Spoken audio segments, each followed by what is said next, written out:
Are you looking to get on the road to your dream career? You're in the right place. Welcome to the Mentor Select Podcast with your host, Derek Phillips. Always stay up to date on social media at Mentor Select and online at mentorselect.com. Here's your host of the Mentor Select Podcast, Derek Phillips.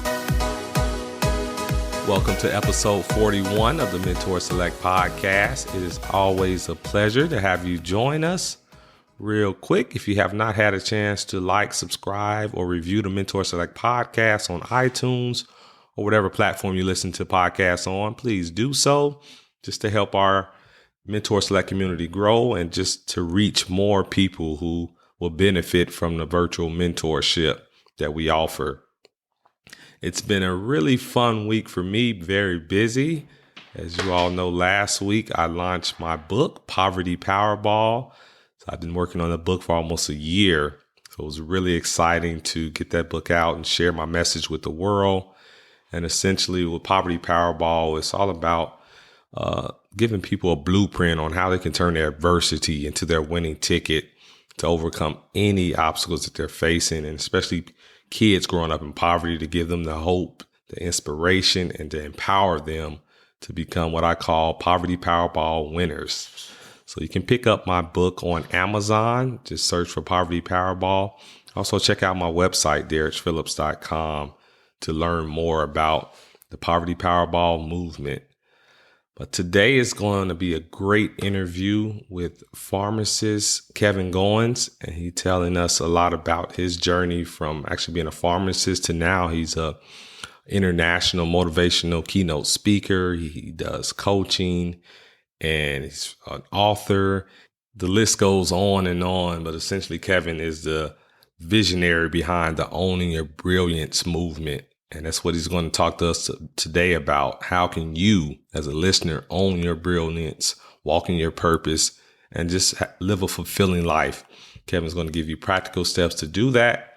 So pull up your seat, get comfortable, and get ready to let your brilliance shine.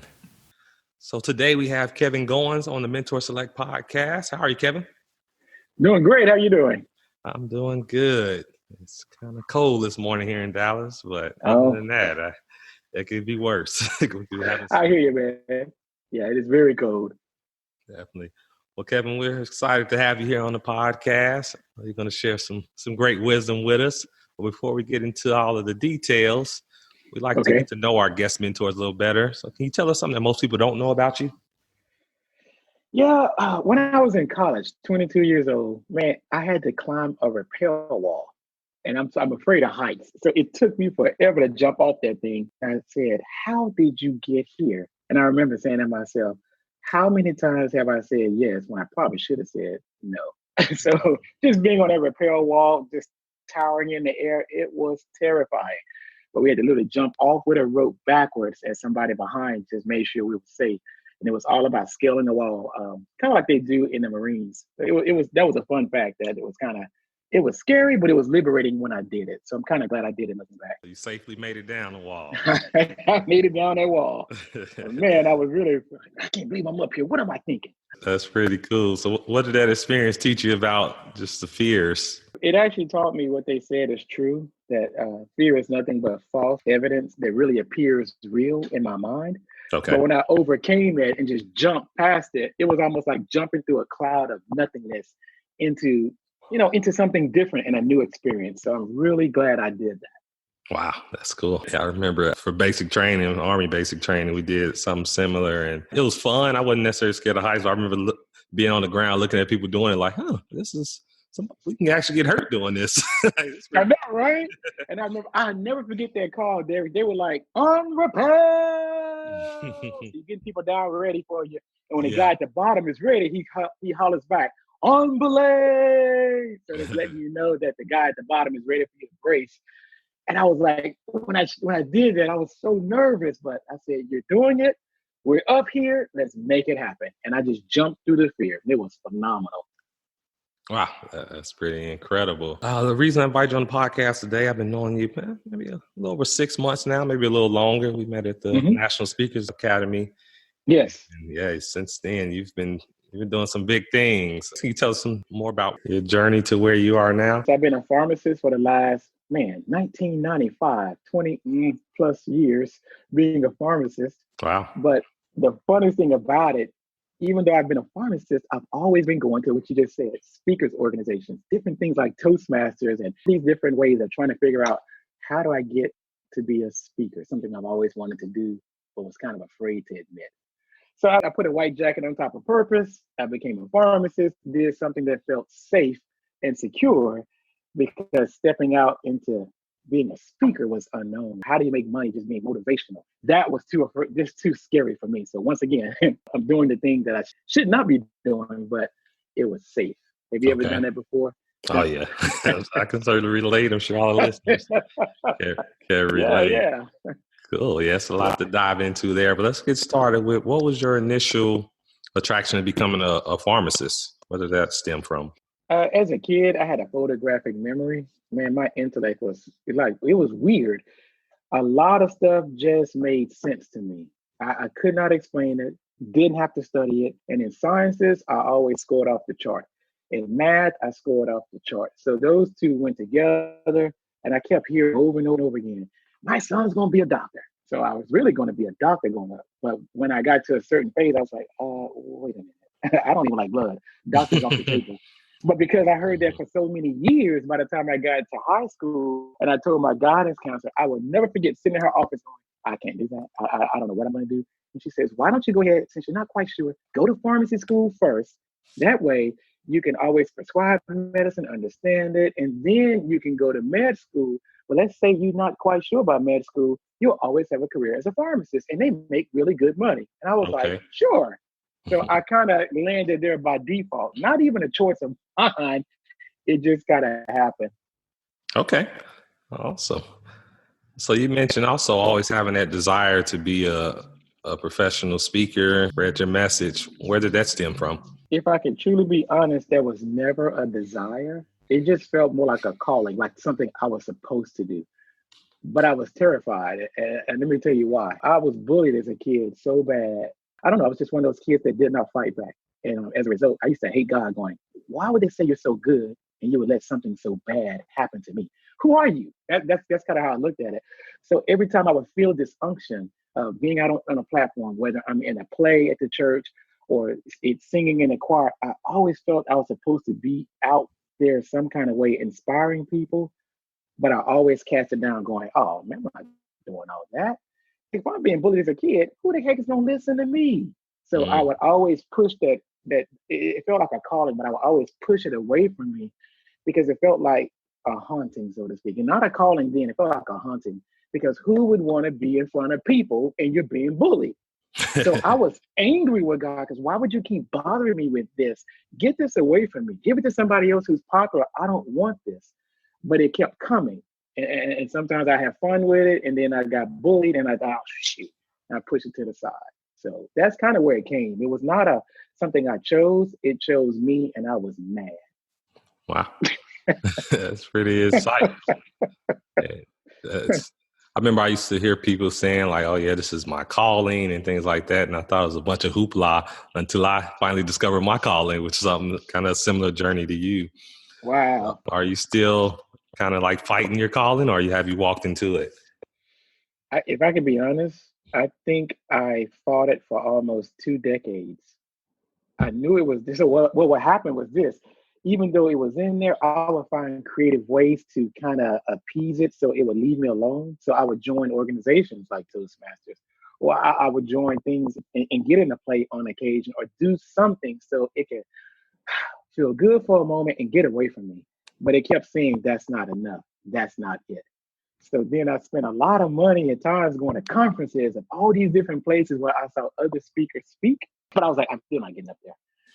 But I kept visiting. And finally I said, you know what? So I went to a conference and this lady, Lisa Nichols, she saw me in the audience standing maybe a little longer than I should not have been standing, in my opinion.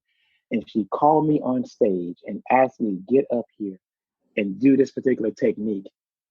And when I did it, we spent almost 12 minutes on the stage. And Darish, it was like looking at destiny.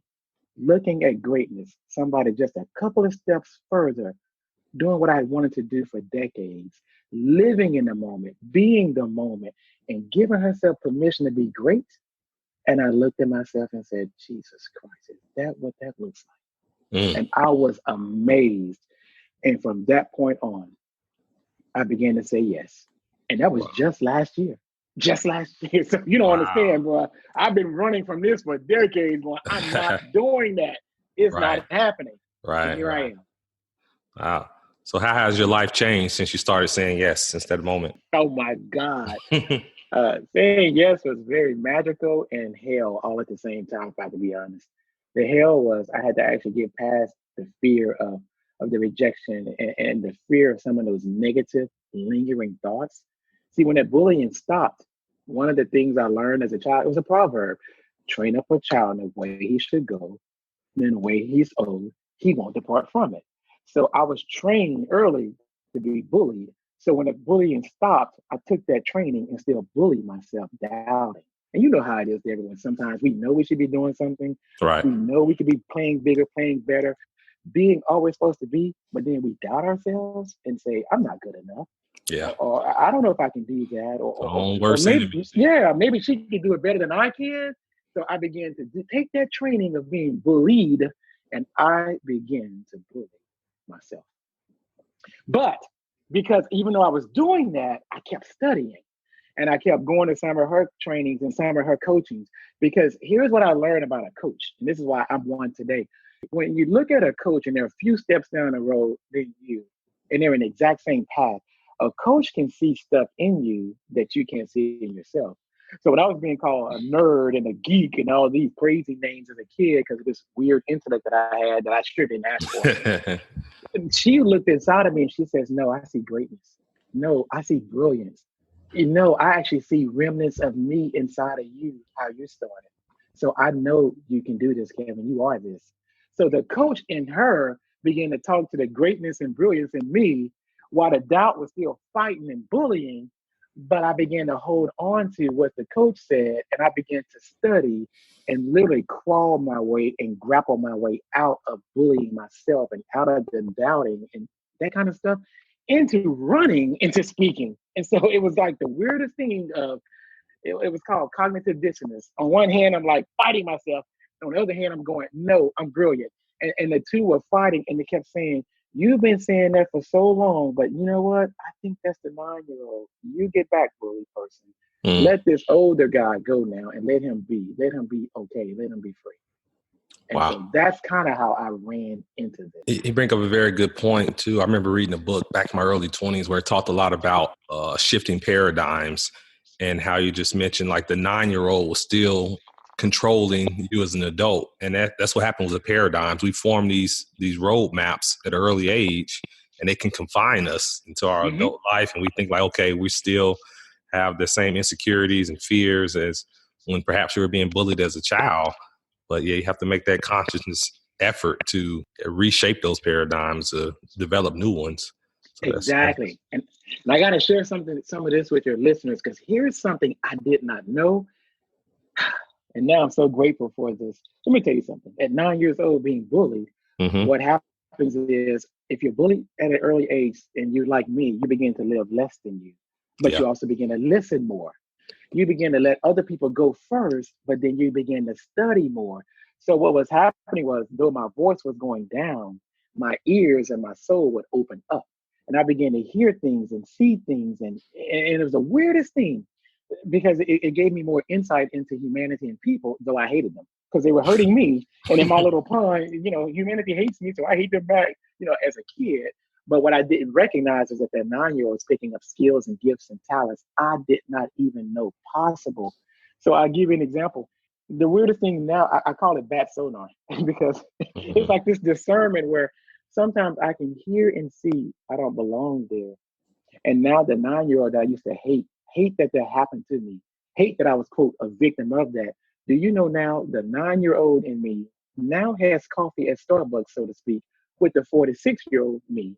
They talk to each other, cross their legs, hitting their cups of coffee clinking, and he whispers into the ear of the 46-year-old.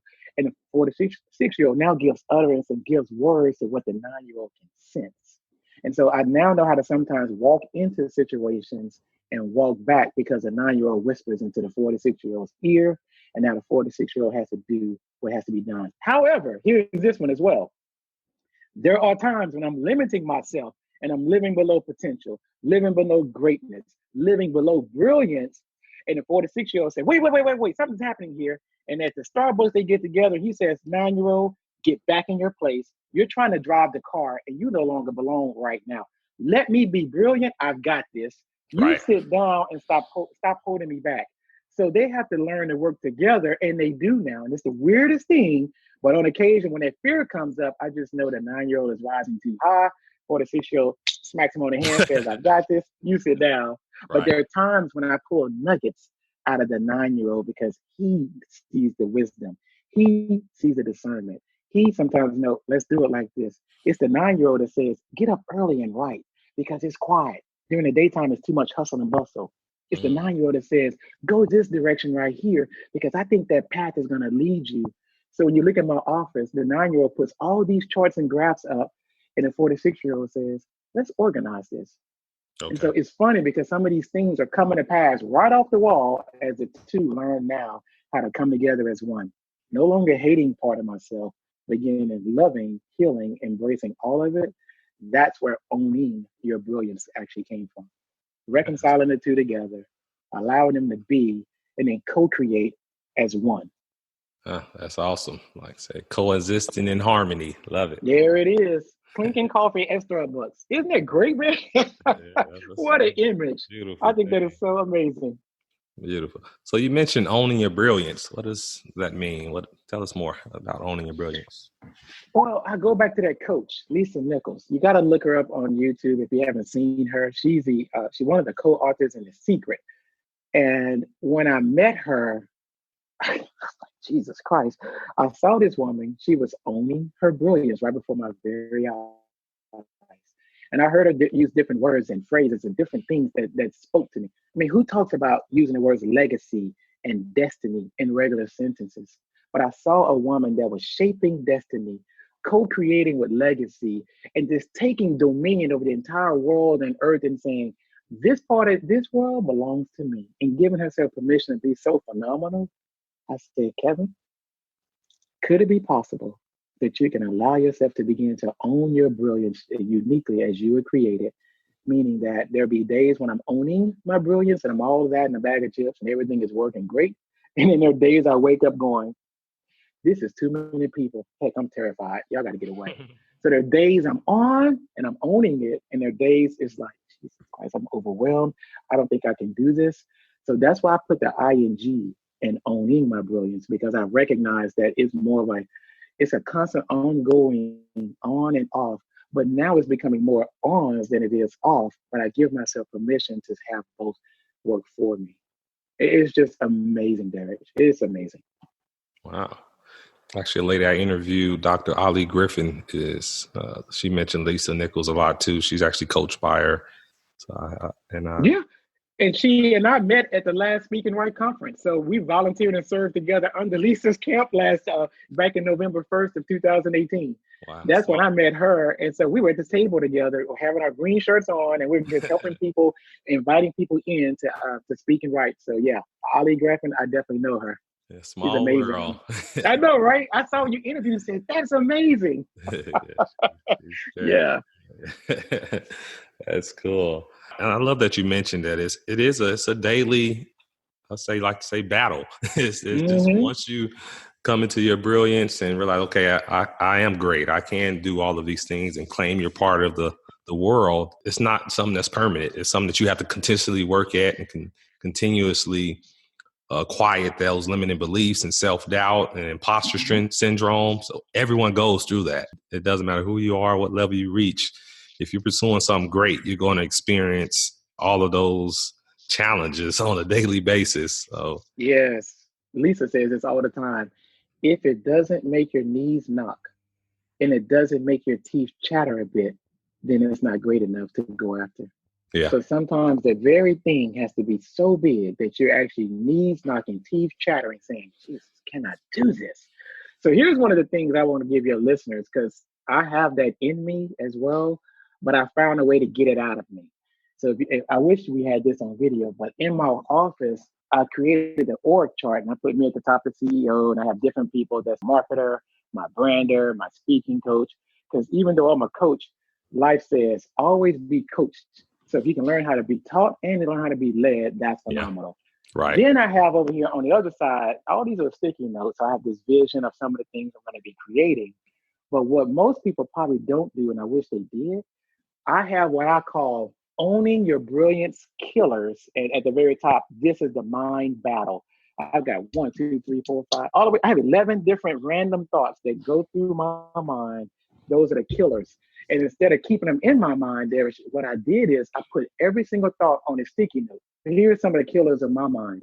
I sometimes have random thoughts of, oh God, can I do this? Or I may have that familiar rejection as a 9-year-old. And sometimes I can twist it and, I hate to say it, but pervert it into thinking, yeah, you're still not being liked. That's a thought. Or here's one. Am I still going to keep following a traditional path of just being, the pharmacist, the doctor, the things people expect? Or here's one. Do I compare myself to others? Or like everybody on here, if you're listening, how many of you guys think about Facebook and you wonder, how many likes am I going to get when I put a post out there? That's one of my thoughts. So I've got 11 of these thoughts, and now they're on my wall so I can see them. And then what I do there, in order to take these thoughts and not let them kill me, I actually make speeches out of them. I actually take these things and say, how do I mitigate, transform them, transmute them, and twist them into ways that they're familiar with the world, but I can take something familiar and make something great, wonderful, and extraordinary out of these very thoughts right here. Because it's these 11 thoughts that allow me to relate to all of humanity on the earth. But the brilliance is, how do I take this relation that everybody has and create a masterpiece out of it? So they're no longer holding me back. Okay. I like that a lot. Yeah, isn't that great? Yeah. And I say that a lot. Isn't that great? Isn't that wonderful? Not because I'm like really excited about me, but sometimes I feel like the universe gives a gift and I go, wow, I marvel at the fact that it was a gift because I didn't create this. It just happened one day. And I sat back and went, wow, that's kind of cool. I mean, like, who does that? That is cool. I like it. I have to adopt that. Add that to my arsenal. Certainly. Now you mentioned I'm gonna send it to you. I'm gonna snap a picture of it. Okay, appreciate it. So you mentioned coaching. Can you tell us more about your coaching aspect of your business? Yeah. Well, here's what happened. And before I even get to coaching, at her conference, because I was a guest with Dr. Ali at that last one, I started going live every single day because I was terrified to talk. But I recognized if I was going to serve this calling, I had to get used to a camera. I had to get used to talking, and I had to get used to my voice being heard by my ears. And again, not bullying myself up, can I do this? Right. And the more I began to do it, what happened was this. I created this group, Owning Your Brilliance Online, where people can go live. And I began to see these 11 things I told you that go in my mind. Am I good enough? Or this familiar rejection. I began to hear it and see it in other people. And it was like, wait a minute, Kevin, you're not by yourself here. Exactly. Now, and it's crazy how life would do it, but fear will make you isolated, thinking you're the only one that feels bad, or you're the only one like this. Right. But the more I gave myself permission to see the fears and still step out and go live every day and push that blue button and just say, this is what happened to me. I went transparent so they could see, hey, man, I was a grown man when I met this coach and I cried for the first time in 10 years in public where people saw me crying. What the heck? And I started telling things. But if you do this, guys, here's what's going to happen to you as a result. So I pivot to a call to action. Told them, if you see me, just high five me. Well, all of a sudden, this group started growing from 0 to 20 to 30 to literally in 2.5 months, we went from 0 people to over 150 plus people going live. And I've got 14 in the queue waiting to be added. Wow. And I said, what is this? So when you say coaching, what happened was I began to see this common denominator of the fear I had. I bullied myself with that bullying story. But then I began to look at women who joined.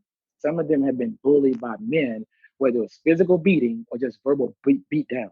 Right. Or I even had men that joined. Some have been abused. Some have been actually just told, I don't expect nothing out of it because you ain't never been good. Your daddy ain't been good and you'll never be good either. Right. And so I started looking at how many ways does the world bully itself. And then I had people in there going, you know what? We did this 21-day live challenge. I'm excited because, we go live for 21 days to get it out. You're safe. Nobody can see you. Your job can't see you because it's protected and closed off. But I said, it's interesting because if I can do this, and I got certain people saying they want to go further, that's how the coaching began. So I began to share with people that I also help teach, and I show people how to talk and make an impact. So if you want to do platform speaking, or if you want to do this or do that, because I learned a lot of stuff under Lisa, learned a lot of stuff under Toastmasters. So I just began throwing it out to the world to see who wanted it. And people started saying, I do, I do. So that's how coaching began. Seeing the commonality in me and my frailties, seeing the commonality in them and what they share, but then also looking at the greatness in me, like Lisa did, and then looking at the greatness in them. That's how the coaching began, to help them and edify them. Wow. It's remarkable to see how you can start with something where it was a matter of you just trying to do something to overcome a fear of yours, and then how it tapped into other people's The world. Yeah. Yeah. The world. Man, I got people in Egypt in this group. We got people in Canada in this group. We got 2 or 3 from the Bahamas in the group. In fact, we told them next time we coming to the Bahamas next year. We got people from the UK in this group. And I'm going, my dad died on December 27th, and I was telling them at the funeral, I was talking, and I was sharing this point about, Dad, we got 4 nations in the group. What I didn't know was the day he died, and I'm doing this eulogy, so to speak, there was somebody from Norway adding into the group. So instead of me saying 4, we actually had 5 on that day, and I didn't even know it. Wow. So and they're all saying the same thing. Oh, Kevin, thank you so much for creating this group, and thank you for this, and thank you. And I'm like, it was funny because on one hand, I didn't quite create the group. I did what you just said. I gave myself permission to go past my own personal fear. Yep. And when we got together, we didn't even have a group. They were going live on my page and on my timeline. We were going live on their page. We didn't know what we were doing. Then when I finally created one, it was funny, Derek. Half the people were in the group, half the people were on their page because I didn't even know how to work Facebook. See, when you're bullied, you don't get on social media. Yeah. When you're bullied, you don't think you have a reason to even be there. So it's not that I was like this grand master of owning your brilliance.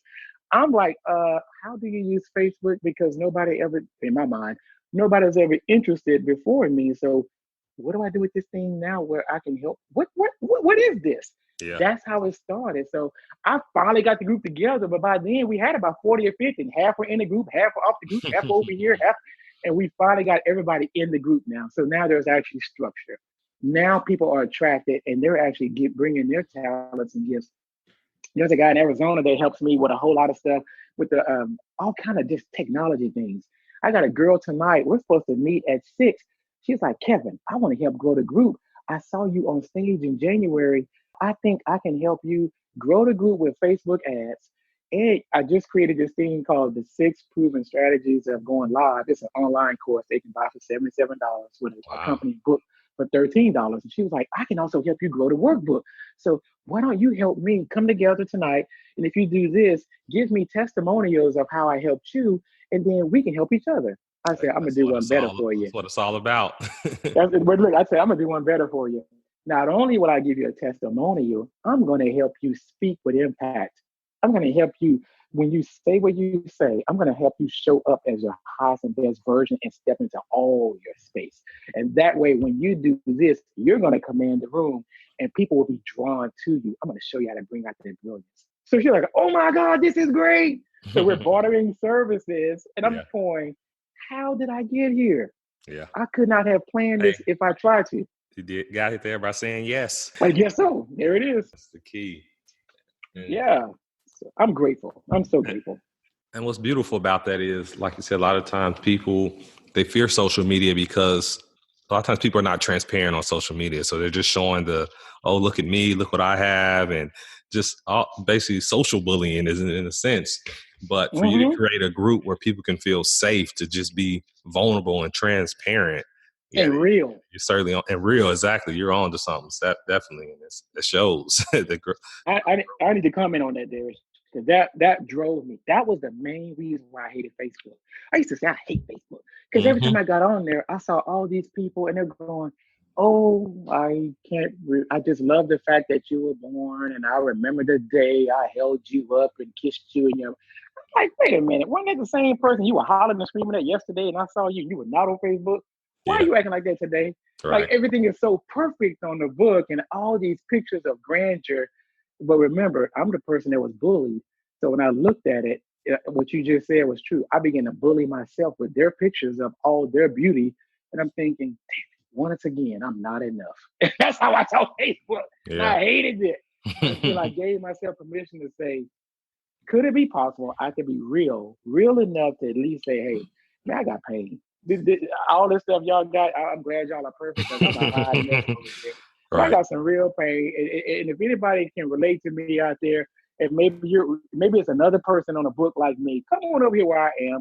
And let's talk about the real pain and how we take the pain we have and how do we stand on our message of pain and not stand in the pain. That's Right. all I did is raise my hand. And before you know it, all these real people started showing up.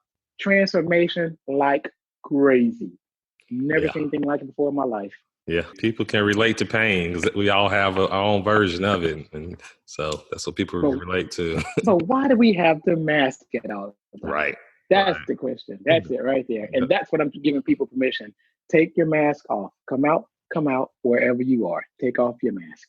Yeah, society conditions us to believe that we have to appear perfect all the time. So that's an illusion. Yeah, but you know what, Derek? Here's what I learned too. It's in my imperfection that I was perfect for the position to help other people. It was the flaws that I began to recognize that I'm the perfect person to help people go, hey, I'm broken too, bro. Come on over here. I got something for you. Or hey, sis, you don't have to live below privilege or give your body away just so somebody would want you. No. Come over here and heal a little bit and be safe with us and get that message out of your belly. What is that thing called you? Yeah. I know you're a wife, and yeah, I know you're a father. But apart from all these labels, and you're a CEO, who are you as a human first? Wake up 30 minutes early and begin to find the brilliance called you. Begin to write in your journal and begin to tell yourself who you are. Come on our Facebook group and just talk for 21 days and get that utterance out of your belly. Then go back to your label. I guarantee you'll go back stronger, quicker, faster, better, more productive than you ever been if you first give yourself permission to figure out who are you before you put on all these labels as husband and wife and daughter and son and manager and in my case, pharmacist. You name it, we got a label for all of it. Right. Just come out of all of that stuff, find out who you are, go back to it, and if the shoe still fits, keep it on. But if you begin to find yourself bigger and a little bit greater and a little bit more robust than where you were and the label doesn't quite fit, look at it. Do something about it. Right. That's owning your brilliance right there. That's the owning your brilliance. Love it. So I would say, what do you find most rewarding about now that you're walking in your purpose, you're no longer fighting your calling, and you know that you're making an impact internationally now on people's lives? What do you find most rewarding about that? The most rewarding thing I found is that I had to finally learn to love myself. And in doing this and being embarrassed to say these things online, you got to understand, Derek. I didn't even tell my family this. They just kind of found out online with me. My mom didn't even know I was bullied like this. My little cousins and I began to see how we as family sometimes we come together in silence, like you would do on Facebook. Yeah. And everybody brings their hey, praise the Lord face, and we're all sitting there happy and talking at the table. But yet silently, everybody's dealing with their own personal pain and hell. And being one of the people that said, hey, I'm going to stand up finally. I'm going to finally stop holding all the shame and just go ahead and loving myself to say, all right, you didn't have it right. Maybe I didn't want to be that kid then. But if I can embrace that kid, hold that kid, love that kid, and stop hating myself and splitting parts of myself off and begin to loving myself into a whole human being, that's the first time I can truly say I'm beginning to live like I've never lived before. So with all that's happening on the outside, that's good, that's cool. But the most important thing is what was happening on the inside of me. So to serve that purpose from a place of wholeness, knowing that there's sometimes it may not be quite together, but at least I'm on to something, that's key. That's what excites me the most and has me the most humble and grateful. And that's what keeps me running forward. Well, can't put a price on that, certainly. I tell you, bro, you cannot. And people have tried. The funniest thing is, but I have been asked so many times lately just to be promoted. And I feel like the same time when I graduated college, there was that time when I had to make a decision, speaker or pharmacist. And I put a white jacket on top of purpose and I put my head down. Now that I'm giving myself permission to do this, the funniest thing is there's these promotions coming available and they're being dangled in my face right now as we speak. I've been hit with it yesterday and the day before. And this time I said, I love me enough to know I want to bet on me. I know I'm working with a lot. I could fail just miserably, and that's great. At least I can go to the grave and say I tried. Gave it because your all. I'm still working there. So if I do all these things, I try not completely fail. Guess what? The same brilliance that they see today, they might be a little mad and not want me to do it for a little while. But if it's real brilliance and real leadership, it'll be there tomorrow. It's okay. Because what's for me is for me. But right now, this time I'm betting on me to see what does this look like and what could be. Right. I love it. Because the most painful thing to deal with is regret, not knowing, like saying, what if I would have tried? What if I would have gave it my all? What if I would have just dived head first? And if I could be honest, I've already been living with that since 18. Yeah. So imagine walking through life, eyes wide shut, and you're regretting. You're loving the fact you have a good job and it's helping people and it's doing these things. And it was not the job. It was just, what about the full purpose called me? That's what I was regretting, that I was not completely standing in the full purpose called Kevin, saying, could it be possible that he could be a little bit more in the position he's occupying? Because if he is, am I stealing somebody else's place that needs to be right where I am? Maybe that's their all right there, and I'm blocking their privilege. So if I really got in my place and got out of somebody else's, they could have their spot to shine, and I could be in my place to shine. So that's when I began to recognize it's not only just being afraid, stealing somebody else's greatness by occupying a spot. Because right now we have a shortage in Dallas of pharmacists. And so if I'm going to just stay here, am I adding to the shortage by just trying to hold on with fear? Or could I say, here you go, let me be generous. I'll step out on faith and see what happens. And let me let you have this I've been holding for you. Wow. It's a great way to look at it. I like it. Yeah. Then also another way is realizing, just think about the impact you've made so far, but there's so much more impact that you can make around the world. People who need to realize, have the tools and support to own their brilliance. And you have the key to that. So one of my people came last night, and I'm not going to tell you what this is just yet, but something may be happening. It's two things happening in May. If people are available, we're going to be having an Own Your Brilliance conference, May 24th through the 26th. So we're going to get it going out pretty soon. We're trying to finalize up the actual hotel, which is cool because they're throwing it. I mean, again, who has a conference not even a year from when you gave yourself permission? Wow. And you know what? Now that I look at the date of May 24th, when I said yes to Lisa, it was May 18th. And I said yes on that day. And here it is, May 24th, a year later, and we may be having a conference. But here's the other thing. The thing that's going to be happening, I can't say it yet. On May 18th, if I get this, one of the people that are being brilliant brought this opportunity to me last night. It would happen a week before. It's on a phenomenal stage that a lot of people would love to have. And I'm sitting here like, could this be possible? But Derek, it's actually on my wall. So when I send you these sticky notes, you'll probably be able to pick it out. But it's on my wall of a place I wanted to speak. And because I've had this vision up for the last 6 months, for somebody out in our group, the brilliant people or the people who say, you know what, you're great. Let me help you, Kevin. She literally took one of the stickers off my wall, which she doesn't even know, and said, would you like to speak here?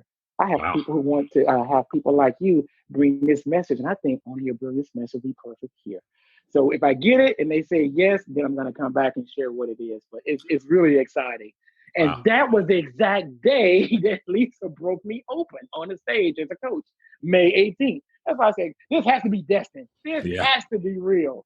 Right. So I'm just excited because when you really give your all, it's almost like life will begin to open up for you. Are there challenges? Absolutely. Would people still hate on you? Oh, absolutely. Even more now. Yeah, definitely. Yeah. I had somebody saw me on stage the other day and she sent this scathing email and I was like, man, just when I was getting excited, why would somebody be, it seemed cruel to me. You know, everybody has their own intention, their own meaning. But I said, you know what? I can focus on this and go negative and let that take my light down. Or I can look at it, have a conversation, see what's happening, do what I can to rectify it, and then just separate myself and go back to the vision. And that's what Right. I did. So I want to also let people know, don't think when we're in action, everything is going to be perfect and Right. there'll be no pitfalls. Trust me when I say there'll be people that'll be challenging you in areas that you thought you were done with. They're going to come right back. And then there are going to be places where you got to have these crucial confrontations, but these are very pivotal in your vision. That's very key.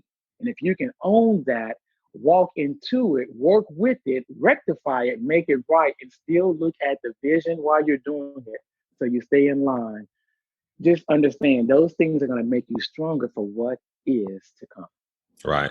And as long as you know your heart's in the right place and your actions are aligned with your vision and your values, then hey, it's easier to address those type of issues because you know that hey, that may be someone who doesn't need to be in your life, or someone who just doesn't see Right. your vision. That's their problem.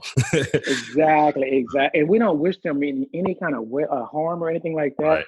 We just also understand that sometimes, you can go a certain distance with folk and then maybe things split off.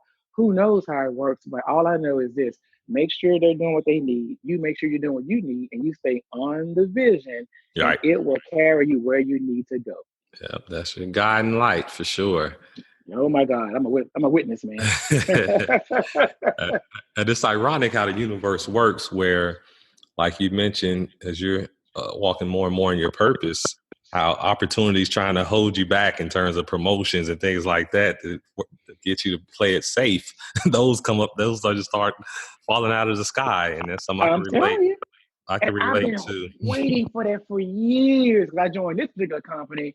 But even at the other company, it was the same type of position where I have all these pharmacies under my belt. And I can have the company car, so to speak. And you can have this and that and bonuses Yeah. and all that stuff. All kind of, you name it. And it's just power. Just keep it real. Yeah. But I kept asking myself, what's the intention? Right. And you know what my real intention was? It was still just to be able to speak. I was Yeah. going to have an audience now. My audience was going to be in these different pharmacies. And I kept hearing myself say, do you really want a broken type stage just scattered out like that? Or do you really want to give yourself permission to have the true stage you've seen in your heart?